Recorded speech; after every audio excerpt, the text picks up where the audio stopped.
Hey guys, this is Jonathan from Fitness for Freedom. Today we are going to show you how to do the stability ball sit-up. And I'll give you a hint, it doesn't look like that. I was in the gym the other day and there was this guy doing a stability ball sit-up, just like this, where he was bouncing up off the ball and just moving back and forth like this, okay? Now, I don't like the stability ball sit-up as an exercise because it puts your spine in this flex position, like we've talked about in all kinds of other videos, that can leave you at a chance of becoming injured and herniating or bulging your disc.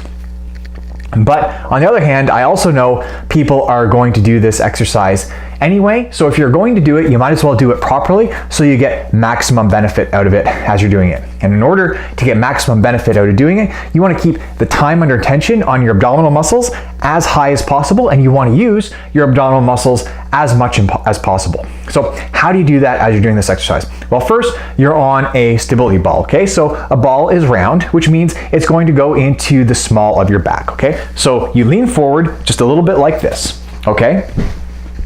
And as you're forward on it, it should feel relatively comfortable on the small of your back. You're going to lean back, and as you lean back like this, what that does is it stretches your abdominal muscles out, okay? And when your abdominal muscles are stretched out, they're actually going to be at their weakest point, which means they're going to have to work the hardest, which is actually the one good part about this exercise, and that you really have to make your abdominal muscles work, of course, when you do it properly. So as you come up like this, you're going to keep your chin up towards the ceiling, okay? And you're going to come up tall just like this, looking up, and you're going to come up and really use your abdominal muscles to sort of crunch forward in this way, and you're going to come back down like this, okay? And then you're going to come back up again the exact same way. And as you're doing this and looking up and keeping your spine as neutral as possible, what's going to happen is you're going to want to push the ball back with your hips, okay? And what I want you to really do is use those muscles to avoid that from happening. So really try not to push the ball back as you do it. So you're trying to keep the ball as stable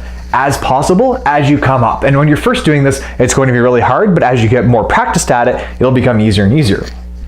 Okay, so now as you're doing this exercise, if that's too easy or you would like it to be a little bit harder, I would recommend bringing your hands up either behind your head or just up like this all the way up, okay? And that's going to give you a little bit of extra load. Now, another thing you can do is actually move back. Once you're comfortable like this on the ball, move back just a little bit more, and by pushing your body back over the ball, that's going to make the exercise even harder again as you do it, okay? So the more back you are over the ball, the harder it's going to be, and the more forward you are, the easier it's going to be, okay?